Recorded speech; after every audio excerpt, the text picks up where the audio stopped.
Hello students, जैसा आप लोगों को बताए थे कि पूरे क्लास 12th का जो बिजनेस स्टडी है उसका एक मैराथन क्लास होगा और पूरे 2 घंटे के क्लासेस में हम लोग लगभग 2 घंटा लगेगा और 2 घंटे के क्लासेस में 12 का 12 यूनिट मतलब चैप्टर बोलो या यूनिट बोलो कंप्लीट करके जाएंगे। हर एक टॉपिक को टच करेंगे।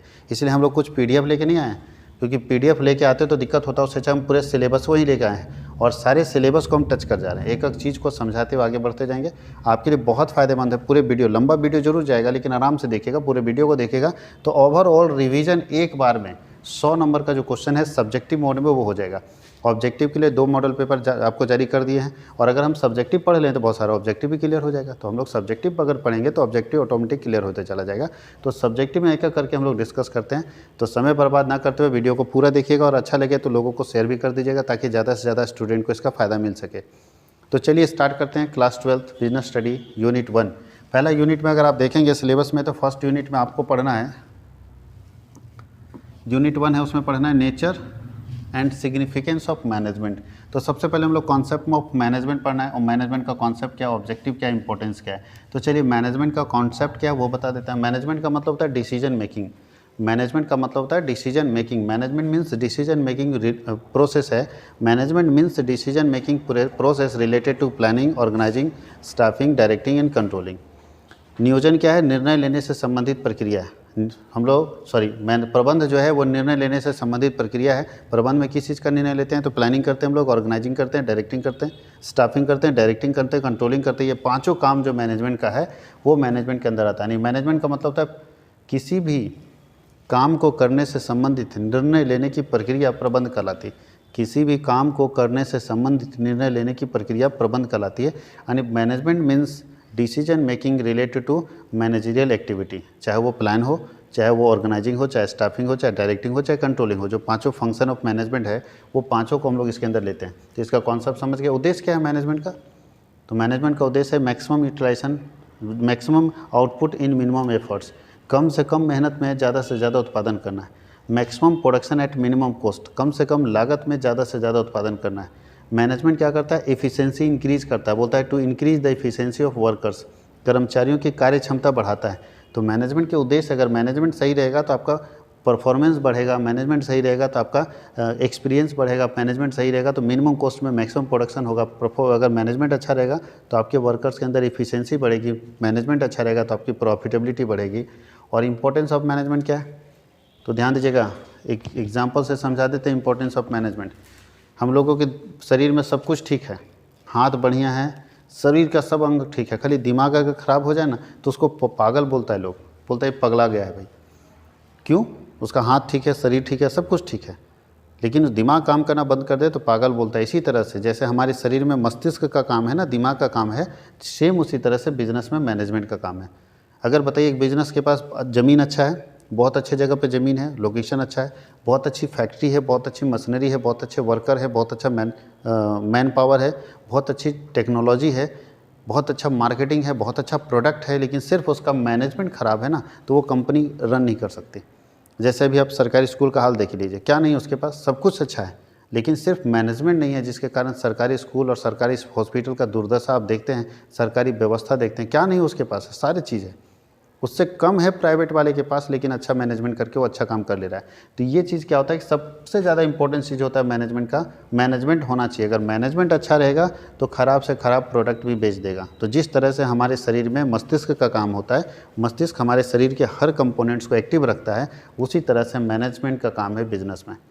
यानी एक बिज़नेस में मैनेजमेंट का वही रोल है जो एक व्यक्ति के शरीर में मस्तिष्क का होता है। तो एक व्यक्ति के शरीर में मस्तिष्क का जो रोल होगा वही बिज़नेस में मैनेजमेंट का इंपॉर्टेंस होगा। आपको समझ में आ गया। इसका मतलब है कि आपका सारा कंपोनेंट सही होने के बावजूद भी अगर आपका बिज़नेस ग्रो नहीं कर रहा है तो इसका मतलब कहीं ना कहीं आप में मैनेजमेंट की कमी है, प्रबंध की कमी है, जिसके कारण ये हो रहा है। अब दूसरा लिखता है नेचर ऑफ मैनेजमेंट क्या है, तो मैनेजमेंट का 2 ही नेचर है, वैसे 3 यहाँ लिखा है, साइंस है, मैनेजमेंट आर्ट है और प्रोफेशन है। मैनेजमेंट के 3 नेचर है, मैनेजमेंट आर्ट है, मैनेजमेंट साइंस है और मैनेजमेंट प्रोफेशन है। आर्ट का मतलब क्या होता है, किसी काम को करने का कला। तो मैनेजमेंट एक कला है, आर्ट है।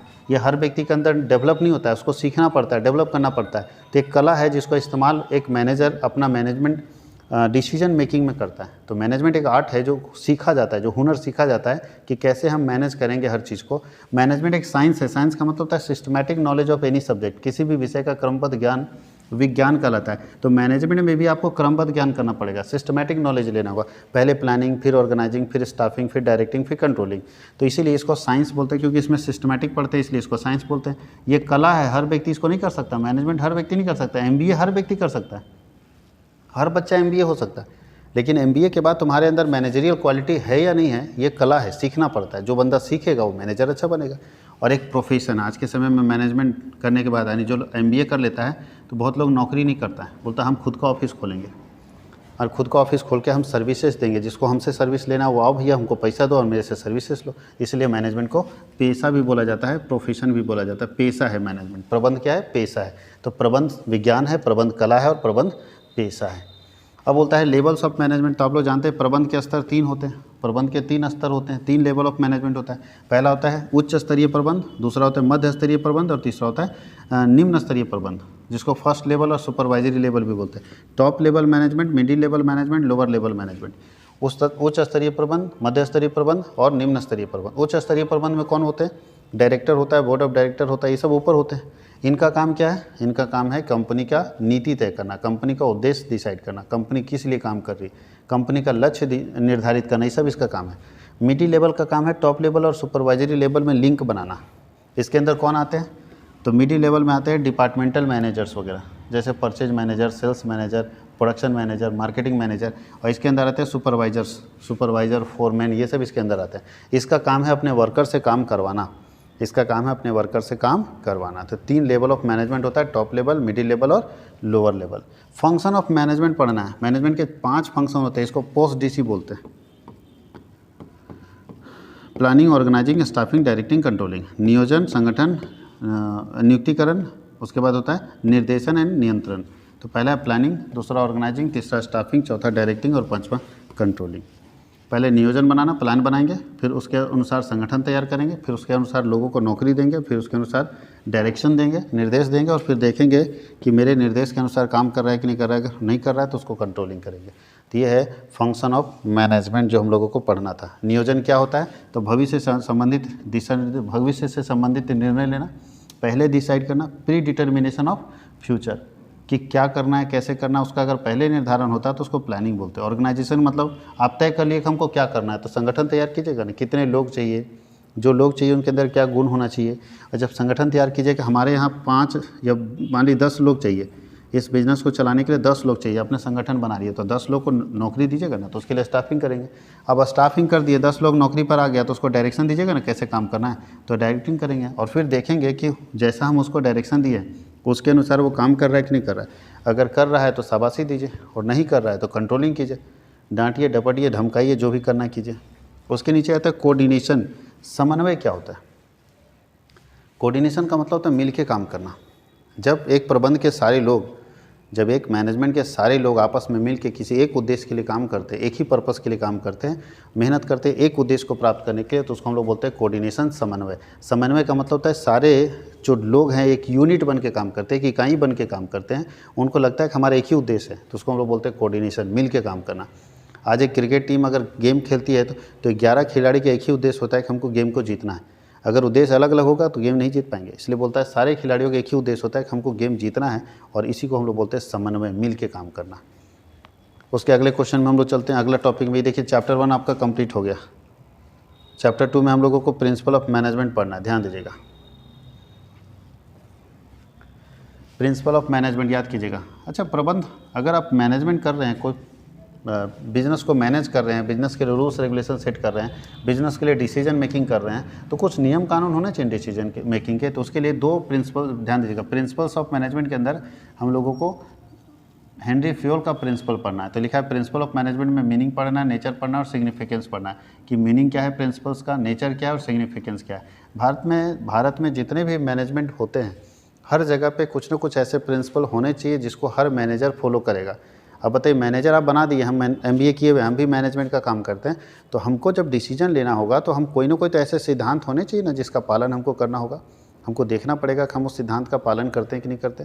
तो मैनेजमेंट को चलाने के लिए कुछ प्रिंसिपल्स बने हुए, कुछ नियम बने हुए, और जिस नियम का पालन सबको करना होगा। जितने लोग मैनेजर्स हैं वो सारे मैनेजर्स को वो सारे नियम का पालन करना होगा। वो सारे नियम जहाँ लिखे होते हैं उसी को हम लोग बोलते हैं मैनेजमेंट प्रिंसिपल। इसका नेचर क्या है, प्रिंसिपल किस तरह का होता है, तो ध्यान देखिएगा मैनेजमेंट प्रिंसिपल जो है रिजिड भी हो सकता है और ये चेंज होने वाला भी हो सकता है।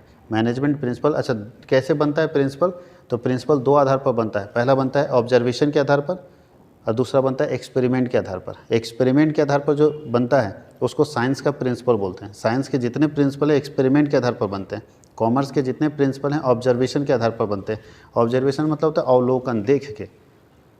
कॉमर्स के जो प्रिंसिपल होते हैं या मैनेजमेंट के जो प्रिंसिपल होते हैं वो देख के बनते हैं। देखता है कि हाँ ये चीज़ लागू की है, ऐसा सिस्टम लगाए, सक्सेस कर गया, अच्छा है, तो लोग उसको प्रिंसिपल बना देते हैं। लेकिन साइंस के जो प्रिंसिपल बनते हैं वो एक्सपेरिमेंट के आधार पर बनते हैं, वो लेबोरेटरी में बनते हैं। और जो मैनेजमेंट के प्रिंसिपल हैं वो देख के बनते हैं, वो एक्सपीरियंस से बनते हैं। अब बोलता है कि प्रिंसिपल ऑफ मैनेजमेंट के फादर कौन है, हेनरी फ्योल। हेनरी फ्योल हैं father of principle of management. इन्होंने 14 प्रिंसिपल दिया है। कितने प्रिंसिपल दिया है, 14 प्रिंसिपल दिया है, 14 प्रिंसिपल दिया है टोटल। हेनरी फ्योल है father of principle of management, 14 principle दिया है बिजनेस को चलाने का। अगर आप भी कल हो के मैनेजर बनेंगे, MBA करेंगे या मैनेजर बनेंगे, तो ऐसी स्थिति में आपको भी ये 14 प्रिंसिपल फॉलो करना पड़ेगा अपने बिजनेस को चलाने के लिए। यानी जो सिद्धांत इन्होंने दिया है वो सिद्धांत आज भी सर्वमान्य सत्य है। हर मैनेजर को इनके सिद्धांत को मानना पड़ता है अपने बिजनेस को चलाने के लिए। तो कितने सिद्धांत दिए हेनरी फ्योल ने, 14 सिद्धांत दिए हैं। कौन है, तो father of principle of management है। अब टेलर कौन है, तो साइंटिफिक मैनेजमेंट के फादर हैं। ये फादर ऑफ साइंटिफिक मैनेजमेंट है। ध्यान दीजिएगा, टेलर का जन्म कहाँ हुआ था, फिलाडेल्फिया में USA में हुआ था। और इसका जन्म कहाँ हुआ था, तो फ्रांस में हुआ था। इसका फ्रांस में होता है, इसका फिलाडेल्फिया USA में हुआ था। और ये साइंटिफिक मैनेजमेंट के फादर हैं टेलर। इसका पूरा नाम है Frederick Winslow Taylor, FW Taylor. इनका बोलता है प्रिंसिपल एंड टेक्निक पढ़ना है। तो कौन कौन से टेक्निक और कौन कौन से प्रिंसिपल्स हैं, तो इसके कुछ प्रिंसिपल्स हैं। जैसे इसके प्रिंसिपल्स अलग अलग हैं साइंटिफिक मैनेजमेंट के। टेक्निक कौन कौन सा है, टेक्निक में बहुत सारा चीज़ आप पढ़ेंगे। मोशन स्टडी है ना, फैटिग स्टडी है, ये सब हम लोगों को टेक्निक में पढ़ना है। साइंटिफिक एलोकेशन ऑफ वर्क है, साइंटिफिक टास्क प्लानिंग है, सब कुछ साइंटिफिक तरीके से। इनका कहना है कि हर काम हम साइंटिफिक तरीके से करेंगे, सिस्टमेटिक तरीके से करेंगे, सोच समझ के करेंगे, उसका मेरिट और डिमेरिट समझ लेंगे और तब आराम से एनालिसिस करके करेंगे। देखेंगे कि उसका मेरिट यानी उसका पॉजिटिव इम्पैक्ट क्या पड़ रहा है और उसका नेगेटिव इम्पैक्ट क्या पड़ रहा है, वो हम लोग यहाँ चेक करेंगे।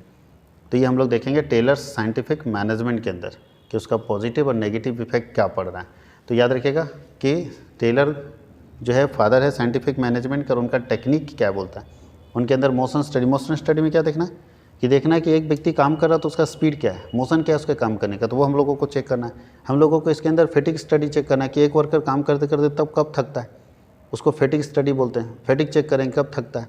उसके अंदर हम लोग इसमें चेक करेंगे उसका, ये हो गया मोशन स्टडी हो गया, फैटिग स्टडी हो गया।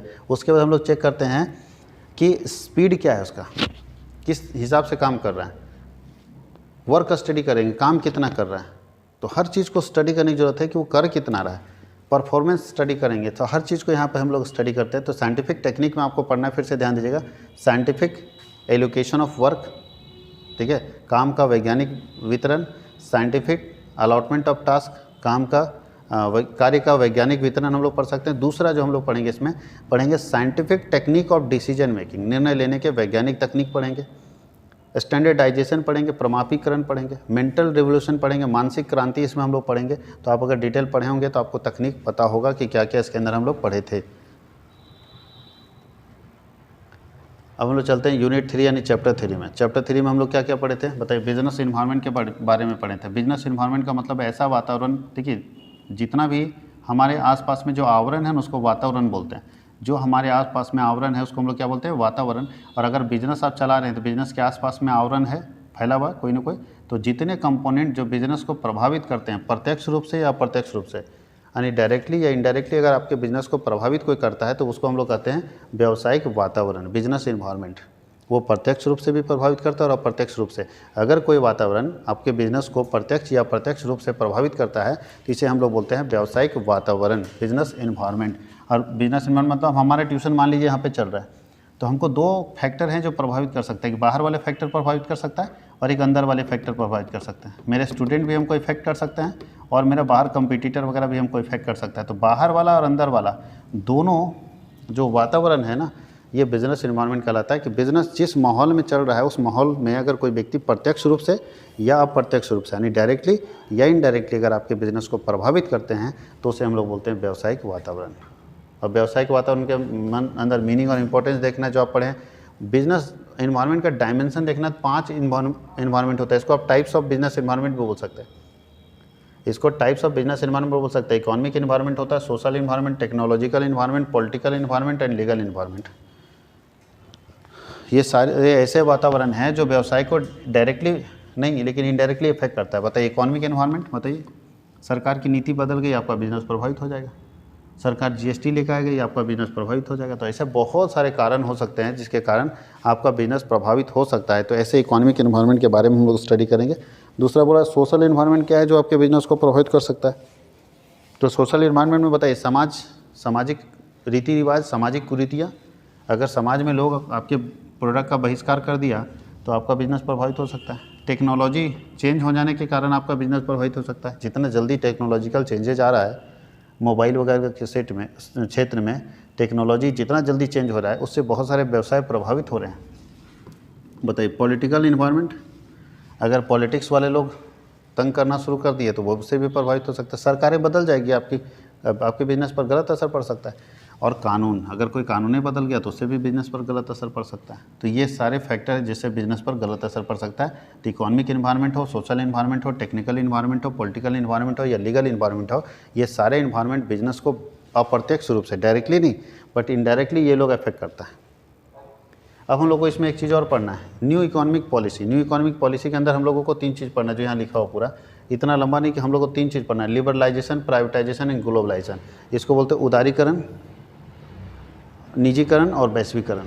ये 3 चीज़ पढ़ना है, उदारीकरण, निजीकरण और वैश्वीकरण। ये आया था 1991 में, याद रखिएगा। नई आर्थिक नीति आई थी 1991 में, जब मनमोहन सिंह हमारे यहाँ फाइनेंस मिनिस्टर थे। उस समय नई आर्थिक नीति लेकर आए कि न्यू इकोनॉमिक पॉलिसी, नई आर्थिक नीति आई 1991 में, जिसमें 3 शब्द जन्म हुआ। इसको एलपीजी बोलते हैं शॉर्ट में। ये एलपीजी गैस नहीं है। एल का मतलब लिबरलाइजेशन, पी का मतलब प्राइवेटाइजेशन, जी का मतलब ग्लोबलाइजेशन। मतलब है, पहले देखते हैं उदारीकरण क्या है। लिबरलाइजेशन का मतलब तो उदारीकरण, उदारीकरण मतलब उदार मतलब होता है दयालु होना। उदारीकरण के अंदर सरकार क्या पॉलिसी लगाई कि जो इंडस्ट्री भारत में पहले खोलता था 1991 से पहले, उसको लाइसेंस लेना पड़ता था अपने इंडस्ट्री को चलाने के लिए। सरकार 1991 के बाद इंडस्ट्री को लाइसेंस लेने के सिस्टम से मुक्त कर दी। लिबरलाइजेशन का मतलब होता है free from licensing system. Liberalization का मतलब होता है free from licensing system, licence लेने के सिस्टम से मुक्त कर देने की प्रक्रिया कहलाती है लिबरलाइजेशन। प्राइवेटाइजेशन का मतलब क्या होता है कि जो सरकारी क्षेत्र में जो कंपनियां काम कर रही थी, सरकारी क्षेत्र में जो कंपनियां काम कर रही थी उनको अगर घाटा हो रहा है तो घाटा होने के कारण सरकारी क्षेत्र में काम करने वाली कंपनियों को निजी हाथों को सौंप देना प्राइवेटाइजेशन कहलाता है। यानी जो सरकारी कंपनियां थी जो घाटे में चल रही थी उसको किसी प्राइवेट व्यक्ति को दे देना कहलाता है प्राइवेटाइजेशन। तो उदारीकरण का मतलब है कि free from licensing system, licence लेने से मुक्ति। प्राइवेटाइजेशन का मतलब है सरकारी क्षेत्र में चलने वाली, घाटे में चलने वाली कंपनियों को निजी हाथों में सौंप देना, निजीकरण कहलाता है। और ग्लोबलाइजेशन का मतलब है कि भारत की अर्थव्यवस्था को दुनिया की अर्थव्यवस्था के साथ मिला देना। यानी भारत की अर्थव्यवस्था 1991 से पहले भारत की अर्थव्यवस्था केवल भारत के अंदर थी, अब हम लोग ग्लोबलाइज कर दिया। इसका मतलब भारत की अर्थव्यवस्था को दुनिया की अर्थव्यवस्था के साथ मिला दिए। तो बोल सकते हैं merging of Indian economy with world economy. Merging of Indian economy with world economy, Bharat की अर्थव्यवस्था का दुनिया की अर्थव्यवस्था के साथ मिला देना, ये कहलाता है वैश्वीकरण, ग्लोबलाइजेशन। आप बोल सकते हैं कि भारत पहले क्लोज इकॉनमी था। क्लोज इकॉनमी का मतलब भारत का दरवाज़ा 1991 से पहले बंद था।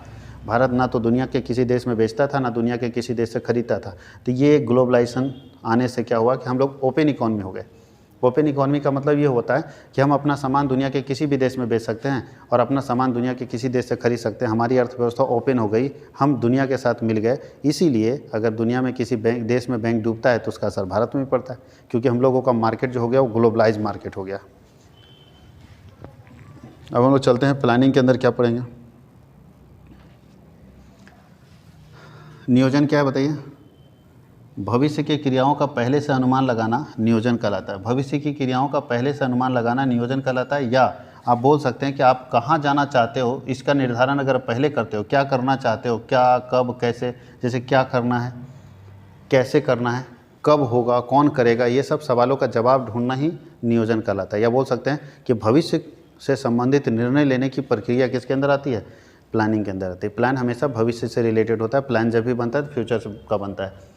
इसका इंपॉर्टेंस क्या है, इसका लिमिटेशन क्या है, प्लान का फ़ायदा ही ज़्यादा है। प्लान करने से क्या होगा, आपको लॉस कम होगा, अननेसेसरी वर्क नहीं होगा, मतलब अनावश्यक काम नहीं होगा। प्लान करने से हर व्यक्ति का टारगेट पहले से फिक्स रहेगा, तो वेस्टेज नहीं होगा समय का, समय की बर्बादी कम होगी। और लिमिटेशन है कि प्लान दे देने से जो आपका वर्कर है उसका इनिशिएटिव पावर मर जाता है, उसके खुद के सोचने की शक्ति मर जाती है, क्योंकि उसको लगता है जो हमको प्लान मिला है हमको उसी प्लान के अनुसार काम करना है। तो प्लानिंग का हम लोग मीनिंग फीचर देख लिए। प्लानिंग प्रोसेस ध्यान दीजिएगा, फर्स्ट इसका 7-8 प्रोसेस होता है।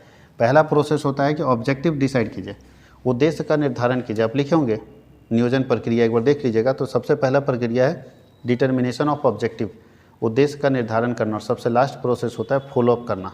सबसे पहला प्रोसेस है उद्देश्य का निर्धारण और लास्ट प्रोसेस है फॉलोअप करना। तो उसको पूरे प्रोसेस को आप पढ़ लीजिएगा कि पहले क्या करेंगे, दूसरा क्या करेंगे, तीसरा क्या करेंगे, चौथा क्या करेंगे। वो यहाँ टाइप्स ऑफ प्लान्स है। प्लान 2 तरह के होते हैं, एक होता है standing use plan. Standing use plan का मतलब क्या होता है कि एक बार बन गया उसको लगातार इस्तेमाल करते जाते हैं। और एक होता है कंटिन्यूस, इसको सिंगल यूज प्लान बोलते हैं। सिंगल यूज प्लान का मतलब क्या होता है, एक होता है स्टैंडिंग यूज, एक बार जो बन गया सो हमेशा यूज होगा। जैसे बताइए पॉलिसी या ऑब्जेक्टिव, एक बार बन गया कंपनी का ऑब्जेक्टिव हर साल वही रहेगा। स्ट्रेटजी, पॉलिसी, उसके बाद मेथड्स, रूल्स, ये सब जो प्लान्स हैं ना एक बार बनते हैं, बार बार नहीं। लेकिन बजट हर साल बनता है, इसको बोलते हैं single use plan. Single use plan मतलब लिखो फेंको वाला हाल है। एक साल बना बजट, अगले साल दूसरा बजट बनेगा, ये बजट तो काम नहीं करेगा ना। तो ये लिखो फेंको वाला हाल है, एक बार बनाओ दूसरा बार ख़त्म कर दो। तो ये सारे जो प्लान्स होते हैं वो समझिए, जितने भी बजट हो गया, प्रोग्राम हो गया, हर साल बनेगा। ध्यान दीजिएगा, सब प्लान हर साल बनता है। इसको बोलते हैं सिंगल यूज प्लान। लिखो और फेंको, यूज करो थ्रो कर दो, यूज करो थ्रो कर दो, तो ऐसे प्लान को बोलते हैं सिंगल यूज प्लान। तो याद रखिएगा ये सारे जो है स्टैंडिंग यूज प्लान है, एक बार जो बन गया सो बन गया। और ये सारे जो है सिंगल यूज प्लान है, जहाँ एक बार बनेगा, उसके जब हमारा उद्देश्य पूरा हो जाएगा तो फिर से प्लान बनाना पड़ेगा। तो इसको हम लोग बोलते हैं सिंगल यूज प्लान।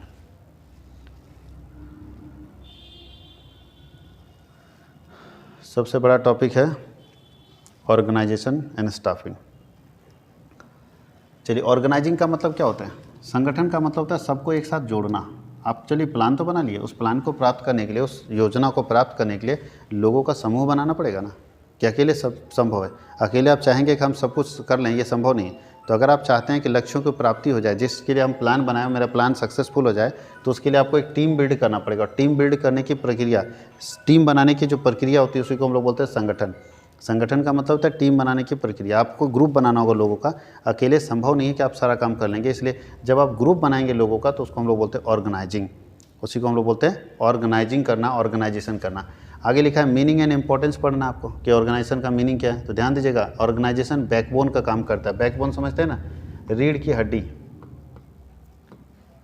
ऑर्गेनाइजेशन जो है बैकबोन का काम करता है, रीढ़ की हड्डी का काम करता है। बताइए, हम अगर खड़े आज हैं आपके सामने तो हमारा सबसे मेन जो रोल है वो बैकबोन का है।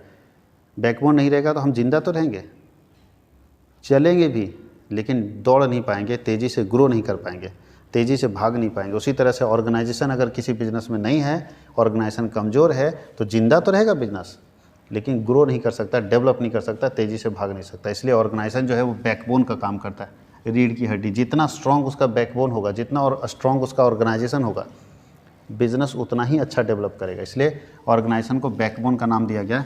स्टेप इन ऑर्गेनाइजेशन प्रोसेस, ये भी आप स्टेप्स देख लीजिएगा। ऑर्गेनाइजेशन में कितने प्रोसेस होते हैं, 8-9 प्रोसेस इसमें भी होते हैं। स्ट्रक्चर ऑफ ऑर्गेनाइजेशन, 2 तरह का ऑर्गेनाइजेशन होता है, फंक्शनल और डिविजनल। ध्यान दीजिएगा, इसको हम लोग बोलते हैं कार्यात्मक ढांचा, इसको बोलते हैं फंक्शनल को, और इसको बोलते हैं विभागीय ढांचा। ध्यान दीजिएगा, फंक्शनल ऑर्गेनाइजेशन स्ट्रक्चर, कार्यात्मक संगठन ढांचा वहाँ लगता है जहाँ पे एक ही प्रोडक्ट बनता है। अगर कोई कंपनी एक ही प्रोडक्ट बनाती है, एक ही सामान बनाती है, तो उसके यहाँ जो स्ट्रक्चर लगता है वो लगता है फंक्शनल ऑर्गेनाइजेशन स्ट्रक्चर, क्रियात्मक संगठन ढांचा। और डिविजनल ऑर्गेनाइजेशन स्ट्रक्चर यानी विभागीय संगठन ढांचा वहाँ पे लगेगा जहाँ पे एक कंपनी एक से ज़्यादा प्रोडक्ट बनाएगी। अगर एक कंपनी एक से ज़्यादा प्रोडक्ट बनाती है तो वैसे जगह पे जो स्ट्रक्चर लगता है उसे हम बोलते हैं डिविजनल स्ट्रक्चर। और अगर कोई कंपनी एक ही प्रोडक्ट बना रही है तो वहाँ पे जो स्ट्रक्चर लगता है उसको बोलते हैं फंक्शनल स्ट्रक्चर। बाकी डिटेल आप पढ़ ही सकते हैं। अब बोल रहे हैं फॉर्मल और इनफॉर्मल ऑर्गेनाइजेशन, दो तरह के संगठन होते हैं, ये तो स्ट्रक्चर है। अब बोल रहे संगठन के दो प्रकार होते हैं, फॉर्मल और इनफॉर्मल। तो जो संगठन सिस्टम से बनता है, जिसका सिस्टम होता है, कुछ अधिकारी होंगे, जिसका अपना कानून होगा, नियम कानून से चलने वाला संगठन होगा, उसको बोलते हैं फॉर्मल ऑर्गेनाइजेशन, औपचारिक संगठन। औपचारिक संगठन मतलब ऐसा संगठन जो सिस्टम से बनता है, जिसके अपने रूल्स रेगुलेशंस होते हैं, जिसमें अधिकारी पहले से निर्धारित होते हैं, जिसका अपना अधिकार उत्तरदायित्व होता है, ऐसे संगठन को बोलते हैं फॉर्मल ऑर्गेनाइजेशन। और आप जो बिजनेस में देखते हैं वो ज़्यादातर फॉर्मल ऑर्गेनाइजेशन देखते हैं। लेकिन कुछ ऑर्गेनाइजेशन ऐसे होते हैं जो पर्सनल रिलेशन के कारण बन जाता है, यानी खुद के स्वयं संबंधों के कारण, कि वो मेरा दोस्त है, उसको कौन मार दिया बताइए, एक मेरे दोस्त को कोई मार दिया तो लड़का लोग आता है मेरा दोस्त को कौन मार दिया, अब 50 लोगों को ग्रुप बना दिया, तो भी तो संगठन है। लेकिन कौन सा है, फॉर्मल है कि इनफॉर्मल है? इनफॉर्मल है, जिसका कोई माई बाप नहीं, जिसका कोई पॉलिसी नहीं, जिसका कोई लीडर नहीं। तो ऐसे संगठन जो व्यक्तिगत संबंधों के आधार पर बनते हैं, जो व्यक्तिगत संबंधों के आधार पर बनते हैं, उनको बोलते हैं इनफॉर्मल ऑर्गेनाइजेशन, अनौपचारिक संगठन।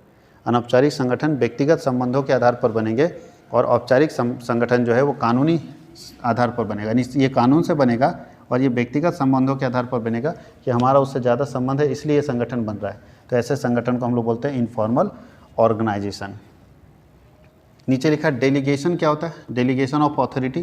तो याद रखिएगा, डेलीगेशन ऑफ अथॉरिटी का मतलब होता है transfer of authority from top to bottom. अगर एक व्यक्ति उच्च अधिकारी से नीचे वाले को अपना अधिकार कुछ देता है, यानी हम अगर ऊपर बैठे हुए मैनेजर हैं, हम अपने सुपरवाइजर को कोई अधिकार देते हैं कि किसी काम को करने के लिए, तो इसको हम लोग बोलते हैं delegation of authority. Delegation of authority का मतलब है एक उच्च अधिकारी अपने अधिकार को अपने निम्न अधिकारियों तक हस्तांतरित करता है। एक उच्च अधिकारी अपना काम का बोझ कम करने के लिए अपने कुछ अधिकार को अपने जूनियर को देता है, इसी प्रक्रिया को बोलते हैं अधिकार अंतरण। डेलीगेशन का मतलब क्या होता है, अधिकार अंतरण। डेलीगेशन ऑफ अथॉरिटी मतलब अधिकार अंतरित करना, हम अपना अधिकार अपने जूनियर को दे रहे हैं। उसके नीचे है डिसेंट्रलाइजेशन। डिसेंट्रलाइजेशन का मतलब क्या होता है, एक होता है सेंट्रलाइजेशन, केंद्रीकरण, और ये होता है विकेंद्रीकरण।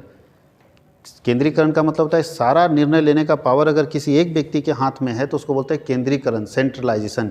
और अगर निर्णय लेने का पावर जो है वो लोगों में बांट दिया जाता है तो उसको बोलते हैं डिसेंट्रलाइजेशन, विकेंद्रीकरण।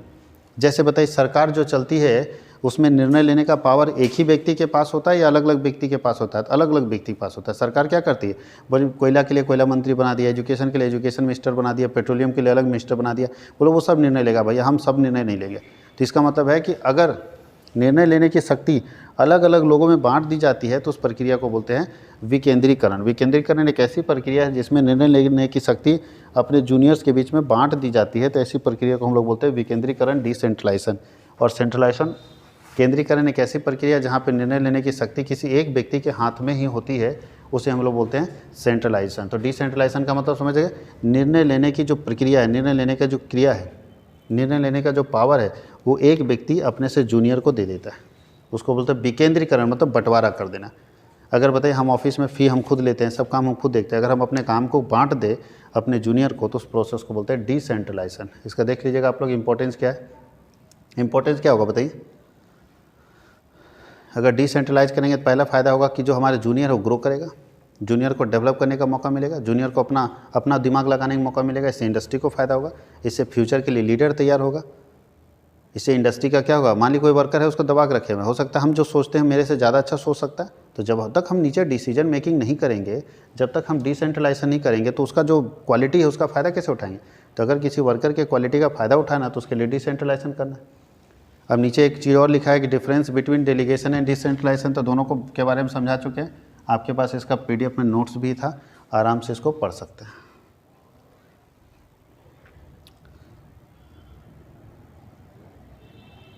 अब चलते हैं हम लोग स्टाफिंग।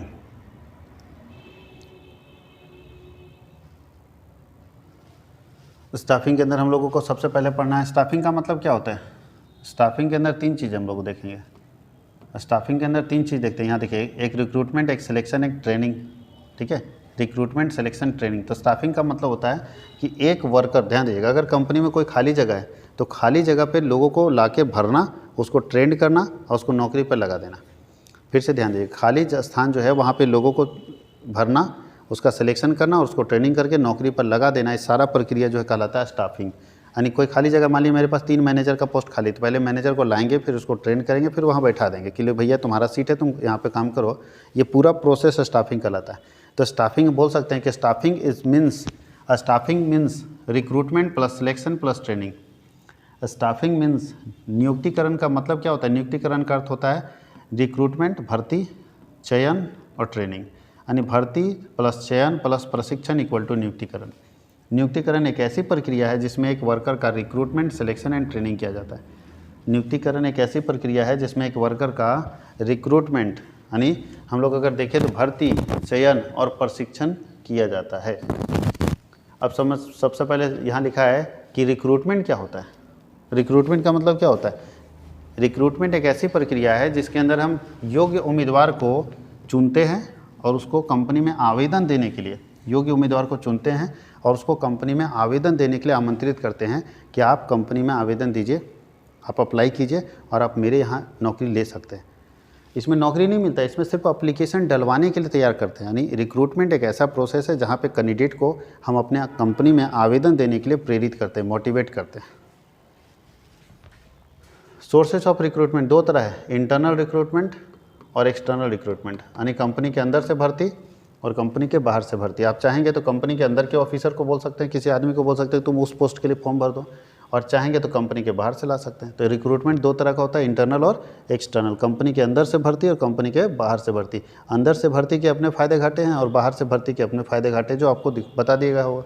दूसरा है सिलेक्शन। क्या होता है ध्यान दीजिएगा, रिक्रूटमेंट का मतलब सिर्फ ये कि आप फॉर्म भरने लायक हैं। मेन नौकरी तब मिलेगी जब आपका सिलेक्शन हो जाएगा। सिलेक्शन का मतलब है जॉब आपको मिल गया, आप सेलेक्ट हो गए। तो सिलेक्शन एक प्रोसेस होता है। सिलेक्शन में एक प्रोसेस होता है कि कैसे सेलेक्ट करेंगे। तो सबसे पहले एग्जामिनेशन होता है, एग्जामिनेशन में पास हो गए तो आगे एक सिस्टम बना हुआ है कि ये पास हो गए तो आगे बढ़ोगे, ये पास हो गए तो आगे बढ़ोगे, ये पास हो गए तो आगे बढ़ोगे। उस सिस्टम से जो पास होते जाता है वो सिलेक्शन प्रोसेस से गुजर जाता है, जो फेल होता है वहीं से ख़त्म हो जाता है। और जब एक वर्कर सेलेक्ट हो जाता है तब उसको मिलता है ट्रेनिंग। ट्रेनिंग का मतलब है किसी काम को करने से संबंधित हुनर, कि वो किसी काम को कैसे पूरा करता है। अगर कोई व्यक्ति किसी काम को जिस तरह से पूरा करेगा उसके लिए उसको प्रशिक्षण देना पड़ेगा, उसको ट्रेन करना पड़ेगा कि वो किसी काम को किस तरह से पूरा करता है। उसी को हम लोग बोलते हैं ट्रेनिंग। एंड डेवलपमेंट का मतलब क्या होता है? ट्रेनिंग जब मिल जाता है ना तब डेवलपमेंट करते हैं। जैसे किसी वर्कर को हम ट्रेंड कर दिए कि भैया ये मशीन तुम बहुत अच्छे से चला सकते हो, और जब देखें कि 5 साल से यही मशीन चला रहे थे, उसको हम डेवलप करेंगे कि तुम यही मशीन में क्यों हो, तुम आगे भी तो प्रमोशन ले सकते हो। तो तुम अपने आप को थोड़ा इन्हांस करो, अपने आप को चेंज करो, अपने नॉलेज को बढ़ाओ ताकि तुमको हम आगे प्रमोशन दे सके। तो डेवलपमेंट का मतलब होता है प्रमोशन एक्टिविटी, कि हम तुमको प्रमोट करेंगे, तुमको डेवलप करेंगे। ये सारे काम इसके अंदर आते हैं। तो 3 चीज़ हम लोग ध्यान दीजिएगा, स्टाफिंग के अंदर 3 चीज़ शामिल होता था। Staffing means recruitment plus selection plus training. Staffing का मतलब होता है recruitment plus selection plus training. अगर तीनों को जोड़ेंगे तो आ जाएगा स्टाफिंग। अब हम लोग चलते हैं डायरेक्टिंग। डायरेक्टिंग कैसे हम लोग देखेंगे, डायरेक्टिंग में क्या क्या पढ़ना है। तो हम लोग स्टाफिंग तो देख लिए।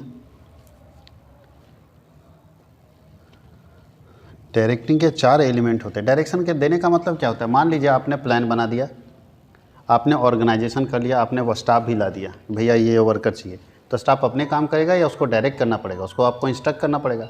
तो याद रखिएगा, डायरेक्टिंग एक ऐसा प्रोसेस है जहाँ पे आप अपने वर्कर को बताते हैं कि काम कैसे करना है। आप सोचिए कि आपने कंपनी का प्लान बना लिया कि क्या कंपनी का प्लान है, आपने ऑर्गेनाइजेशन तैयार कर लिया, आपने संगठन भी तैयार कर लिया कि हमको 20 स्टाफ चाहिए और ये 20 स्टाफ ऐसे काम करेंगे। आपने स्टाफिंग भी कर लिया, 20 स्टाफ आप ला भी लिए, बहुत अच्छे अच्छे वर्कर लाए, देश के टॉप वर्कर लाएँ, देश के सबसे बेस्ट वर्कर को आप छांट के लाएँ। ये तीनों काम आप कर लिए, प्लान भी कर लिए, ऑर्गेनाइजेशन भी बना लिए, स्टाफिंग भी कर लिए। अब आपको करना है कि आप जो स्टाफ आया है उसको डायरेक्ट कीजिए, उसको निर्देश दीजिए कि काम कैसे करना है। तो जो स्टाफिंग करते हैं उसको हम डायरेक्ट करेंगे, कि निर्देश देंगे कि काम कैसे करना है, और देखेंगे कि वो उस अनुसार से काम कर रहा है कि नहीं कर रहा है। वो देखने का काम कंट्रोलिंग में होगा। यानी हम लोग सबसे पहले प्लान बनाइए, उस प्लान को हासिल करने के लिए जैसा ढांचा चाहिए संगठन का, वो संगठन का ढांचा तैयार किए, और ढांचा तैयार करने के बाद मान लीजिए ढांचा तैयार करके छोड़ नहीं दीजिएगा। जैसे लगा हमको 3 मैनेजर चाहिए, ढांचा तैयार हो गया तो 3 मैनेजर लाना पड़ेगा ना। तो लाने के लिए हम लोग स्टाफिंग कर लिया, अब आ गया 3 मैनेजर, तो उसको आप निर्देश दीजिएगा ना कि आप कैसे काम करवाना चाहते हो उससे। तो जो निर्देश देंगे उसी को हम लोग बोलते हैं डायरेक्टिंग निर्देशन, जहाँ हम निर्देश देते हैं अपने वर्कर को कि काम कैसे करना है। तो क्या क्या डायरेक्शन के एलिमेंट होते हैं? यानी 4 एलिमेंट होते हैं, supervision, motivation, leadership and communication. Objective पूछ सकता है कि डायरेक्शन के कितने एलिमेंट होते हैं, तो 4, सुपरविजन, इसको हिंदी में सुपरवाइजर ही बोलते हैं, मोटिवेशन अभिप्रेरण, लीडरशिप नेतृत्व, कम्युनिकेशन मतलब संप्रेषण संदेशवाहन। ये 4 ही एलिमेंट्स के बारे में हम लोगों को डिस्कस करना है। 4 एलिमेंट्स ऑफ डायरेक्टिंग होता है। तो पहला हम लोग बताइए, सुपरविजन का मतलब होता है कि सुपरविजन करना मतलब देख रेख करना किसी के काम को। उसके लिए क्या करेंगे, मान लीजिए आप डायरेक्शन दे दिए कि देखो ऐसे ऐसे ऐसे ऐसे करना है, तो फिर देख रेख कीजिएगा ना कि उसके अनुसार कर रहा है कि नहीं कर रहा है। उसके लिए आपको खुद अगर समय है तो खुद देख रेख कीजिए, और खुद समय नहीं है तो एक सुपरवाइजर रख दिए जो सारे काम का सुपरविजन करेगा कि जिस अनुसार इस वर्कर को काम दिया गया है, वर्कर को काम अलाउड किया गया है, ये वर्कर उसी के अनुसार काम कर रहा है या नहीं कर रहा है। इसको हम लोग बोलते हैं सुपरविजन प्रोसेस, इसी को हम लोग बोलते हैं सुपरविजन, और यही काम सुपरवाइजर कराता है। सुपरवाइजर का मेनली काम ही यही है कि कैसे सुपरविजन का काम कंप्लीट करते हैं। दूसरा होता है मोटिवेशन। मोटिवेशन का मतलब सुपरविजन समझ गए, एक सुपरवाइजर रखेंगे जो सारे स्टाफ के कामों का सुपरविजन करेगा, देख रेख करेगा कि काम कैसे होना चाहिए। दूसरा है मोटिवेशन अभिप्रेरण। मोटिवेशन के अंदर क्या होगा, अभिप्रेरण के अंदर कि आप अपने वर्कर को मोटिवेट कीजिए। सुपरविजन तो कर रहे हैं, देख रेख सब काम ठीक कर रहे हैं, लेकिन अगर हम मोटिवेट करेंगे तो वो काम अच्छे से कर पाएगा। तो हम मोटिवेट करेंगे, इन्हांस करेंगे, उसको ज़्यादा से ज़्यादा जागरूक करेंगे कि कैसे हम अपने उसी वर्कर से अच्छा काम ले सके, ज़्यादा काम ले सके। उसके लिए हम लोगों को मोटिवेशन पढ़ना है। आपको याद होगा मोटिवेशन 2 तरह का था, फाइनेंशियल और नॉन फाइनेंशियल, वित्तीय अभिप्रेरण और अवित्तीय अभिप्रेरण। यानी कुछ लोग ऐसे होते हैं जो पैसे के लालच में मोटिवेट हो जाते हैं, और कुछ लोग ऐसे होते हैं जो पैसे के कारण मोटिवेट नहीं होते। अब सलमान खान को बोलिएगा बढ़िया रोल किया, लो 1001 रुपया, मोटिवेट नहीं होगा, उसको सम्मान चाहिए। उसको एक खाली शॉल उड़ा दीजिएगा ना, 50 रुपये का शॉल उड़ा दीजिएगा, 20 रुपये का फूल का बुके दे दीजिएगा, उसी में खुश है वो, उसी में मोटिवेटेड है, हाँ हमको सम्मान मिला। पैसा उसको नहीं चाहिए, पैसा उसके पास है, पैसे के लिए जो भी वित्तीय सुविधा चाहिए उसके पास पैसा है, वो पैसे नहीं चाहिए उसको, तो उसको सम्मान चाहिए, वो सम्मान से मोटिवेट होगा। तो यही है मोटिवेशन का कि सुपरविजन का मतलब समझ गए, एक सुपरवाइजर रखेंगे जो पूरा काम सुपरविजन का देखेगा। मोटिवेशन का मतलब क्या होता है कि हम अपने वर्कर को अच्छा काम करने के लिए, काम को इन्हांस करने के लिए, उसके नॉलेज को इन्हांस करने के लिए, उसका कॉन्फिडेंस लेवल बढ़ाने के लिए हम उसको मोटिवेट करेंगे कि कैसे काम करना चाहिए। तो मोटिवेशन हम लोग उसके अंदर देखें, मोटिवेशन के 2 चीज़ हैं यहाँ दिखा है, फिनेंशियल और नॉन फिनेंशियल मोटिवेशन। यानी कुछ लोगों को मोटिवेट करने के लिए हम लोग पैसा दे के लालच देते हैं, जैसे सैलरी बढ़ा देंगे, तुमको मेडिकल सुविधा दे देंगे, तुम्हारे बच्चे का एजुकेशन फैसिलिटी दे देंगे, तुमको गाड़ी का सुविधा दे देंगे, पैसा का लालच देते हैं। और कुछ लोगों को मोटिवेट करने के लिए पैसे का लालच नहीं देते हैं, तो हम लोग बोलते हैं नॉन फाइनेंशियल इंसेंटिव। जैसे सम्मान तुम्हारा बढ़ा देंगे, सैलरी नहीं बढ़ाएंगे लेकिन तुम्हारा सम्मान है, तुम डायरेक्टर के साथ बैठ सकते हो। तो ऐसे बहुत सारे काम हम लोग करते हैं जो वित्तीय भी अभिप्रेरण होता है और अवित्तीय अभिप्रेरण होता है। कुछ पैसे से संबंधित होता है और कुछ पैसे से संबंधित नहीं होता है। इसमें एक और चीज़ पढ़ना है, पाँच स्टेज है मोटिवेशन का। मोस्लो एक विद्वान है जिनका 5 स्टेज है मोटिवेशन का, आप लोगों को बताए थे। सबसे पहला आता है फिजिकल नीड्स या फिजियोलॉजिकल नीड्स, आवश्यक चीज़ें। तो 5 नीड्स है, वो पाँचों नीड्स को देखना पड़ेगा कि जिस बंदे को हम मोटिवेट करना चाहते हैं वो पाँचों में से किस नीड का ये शिकार है। जो नीड इसको चाहिए, जो आवश्यकता इसको चाहिए, वही आवश्यकता से देंगे ताकि मोटिवेट हो जाए। अब एक व्यक्ति को, छोटा बच्चा को मोटिवेट करने के लिए क्या करता है, कोई हेलीकॉप्टर खरीदेंगे नहीं, छोटा बच्चा को बोलते तुम ये अगर काम कर दोगे टॉफ़ी दे देंगे। फिर धीरे धीरे बड़ा होता है तो आता है कि भैया जब तुम लोग जैसा स्टूडेंट होगा 12th में अच्छा रिजल्ट आया तो KTM खरीदेंगे। तुम लोग को टॉफ़ी से लालच नहीं होगा। अब तुम्हारे पापा बोलेंगे तुम अगर अच्छा रिजल्ट कर दिया तो एक कैडबरी दे देंगे, डेयरी मिल्क। बोला रहने दो भैया, उतना कितना खाते हैं, नहीं चाहिए। लेकिन आपको मोटिवेट करने के लिए या तो लैपटॉप का लालच दिया गया होगा, या तो KTM, या तो है ना कोई बुलेट का लालच दिया गया कि तुम अगर अच्छा करोगे तो तुमको ये कर देंगे, कुछ ना कुछ लालच। तो एज जैसे जैसे बढ़ता है एक व्यक्ति का मोटिवेशन लेवल अलग अलग होता है। तो आपको यहाँ 5 हायरार्की लेवल है, पाँचों में देखना पड़ेगा जिस वर्कर को आप मोटिवेट करना चाहते हैं वो वर्कर किस लेवल में है। जिस लेवल में होगा उसका मोटिवेशन उसी हिसाब से हम लोग तय कर देंगे। तो मोटिवेशन 2 तरह से होता है, फाइनेंशियल और नॉन फाइनेंशियल। फाइनेंशियल के अंदर आता है उसका सैलरी बढ़ा दीजिए, कमीशन बढ़ा दीजिए, सुविधाएं बढ़ा दीजिए। और नॉन फाइनेंशियल में आता है कि कोई सुविधा, सैलरी नहीं बढ़ेगा, पैसा कुछ नहीं मिलेगा, हम आपको यही सम्मान बढ़ा देंगे, आपका मान सम्मान सोसाइटी में बढ़ेगा। लीडरशिप क्या होता है? लीडरशिप एक ऐसा क्वालिटी है जो अपने सारे वर्कर्स को लीड करता है। लीडरशिप एक ऐसा क्वालिटी है जो अपने सारे वर्कर्स को लीड करता है कि कैसे वर्कर्स को यूज़ करना है, कैसे वर्कर को चलाना है, कैसे अपनी इंडस्ट्री को चलाना है। तो इंडस्ट्री को चलाने का एक क्वालिटी होता है जिसको लीडरशिप बोलते हैं। और लीडरशिप का क्वालिटी ही आपको पूछेगा, ये बहुत इंपॉर्टेंट चीज़ है कि quality of a good leader, एक अच्छे लीडर का, एक अच्छे नेता की क्या गुण है। तो एक अच्छे नेता का पहला गुण है ईमानदार होना चाहिए, एक अच्छा नेता पढ़ा लिखा होना चाहिए, एक अच्छा नेता मानसिक तौर पर स्वस्थ होना चाहिए, एक अच्छा नेता जो है वो पॉजिटिव एटीट्यूड वाला होना चाहिए, एक अच्छा नेता जो है वो टैक्टफुल होना चाहिए, चतुर होना चाहिए, एक अच्छा नेता जो है उसका पर्सनालिटी बहुत अच्छा होना चाहिए, एक अच्छा नेता हमेशा ईमानदार होना चाहिए, एक अच्छा नेता वो होता है जो अपने जूनियर्स की सुनता है। एक अच्छा नेता होता है जो ऐसा फैसला लेता है जिसमें सारे लोगों की भलाई हो जाए। तो ये एक क्वालिटी है एक अच्छे लीडर का, एक अच्छे लीडर का गुण है ये सारा क्वालिटी है कि एक अच्छा लीडर कैसा होना चाहिए। और लास्ट है कम्युनिकेशन, संप्रेषण, संदेशवाहन। कम्युनिकेशन का मतलब क्या होता है? एक व्यक्ति से दूसरे व्यक्ति तक विचारों का आदान प्रदान, यानी transfer of ideas, fact, feeling from one person to another person is called communication. Communication का मतलब एक व्यक्ति से दूसरे व्यक्ति तक अगर विचारों का आदान प्रदान हो रहा है तो ये आदान प्रदान कहलाता है कम्युनिकेशन, संप्रेषण, संदेशवाहन। और यहाँ लिखा है इसका मीनिंग पढ़ना है, इंपॉर्टेंस पढ़ना है। Formal communication, informal. फॉर्मल का मतलब सिस्टमैटिक, जैसे कंपनी में जो कम्युनिकेशन होता है ना फॉर्मल होता है। बताइए भारत सरकार अपना मैसेज भेजती है सिस्टम से भेजती है। जैसे वहाँ PM बैठा हुआ, प्रधानमंत्री ऑफिस है PMO, तो PMO भेजता है CMO को, चीफ मिनिस्टर ऑफिस को, चीफ मिनिस्टर ऑफिस मान लिया DC को भेजता है, DC BDO को भेजता है। इस तरह जाता है, सिस्टम से जाता है। कभी भी ये डायरेक्ट वीडियो को नहीं भेज सकता। और इनफॉर्मल हम लोग भेजते हैं व्हाट्सअप में, किसी को कोई सिस्टम नहीं है, एक व्हाट्सएप में भेज दिए, देखिए कैसे वायरल हो जाता है। वायरल मतलब इनफॉर्मल कम्युनिकेशन, वहाँ भी तो आइडिया, फैक्ट, फीलिंग ये सब भेज रहे हैं, इसको बोलते हैं इनफॉर्मल कम्युनिकेशन, जो बहुत तेज़ी से वायरल हो जाता है। इसमें टाइम लगेगा, ये कम्युनिकेशन समय लेगा जाने में एक जगह से। बताइए ये अगर यहाँ से यहाँ चलेगा ना तो ये इसको भेजेगा, ये पूरा पढ़ेगा, समझेगा बात को, तब आगे भेजेगा, फिर ये उसको पढ़ेगा, समझेगा, फिर आगे भेजेगा, तो टाइम लगता है इसमें। लेकिन ये इनफॉर्मल कम्युनिकेशन बहुत तेज़ी से हो जाता है, इसका कोई सर पैर नहीं नज़र आता, बहुत तेज़ी से वायरल हो जाता है। और हम लोग जो कम्युनिकेशन करते हैं वो इनफॉर्मल कम्युनिकेशन ही करते हैं। इसको बोलते हैं अनौपचारिक संप्रेषण, अनौपचारिक संदेशवान हम लोग ज़्यादा करते हैं। औपचारिक संदेशवान कम करते हैं, अनौपचारिक संदेशवान ज़्यादा करते हैं। तो अनौपचारिक संदेशवान वहाँ पढ़े हैं। बैरियर टू इफेक्टिव कम्युनिकेशन, बताइए एक अच्छे संदेशवाहन में कौन कौन सी बाधाएँ आती है? बैरियर का मतलब होता है बाधाएँ, कौन कौन सी बाधाएँ आती है एक अच्छे संदेशवाहन में? कि अच्छे संदेशवान में पहला याद रखिएगा, कम्युनिकेशन का पहला बैरियर होता है लैंग्वेज बैरियर। बताइए हम आपसे कम्युनिकेट कर रहे हैं, बहुत बच्चे ऐसे होंगे जो प्योर हिंदी वाले होंगे, उनको दिक्कत है मेरी बात को सुनने में, तो लैंग्वेज बैरियर है।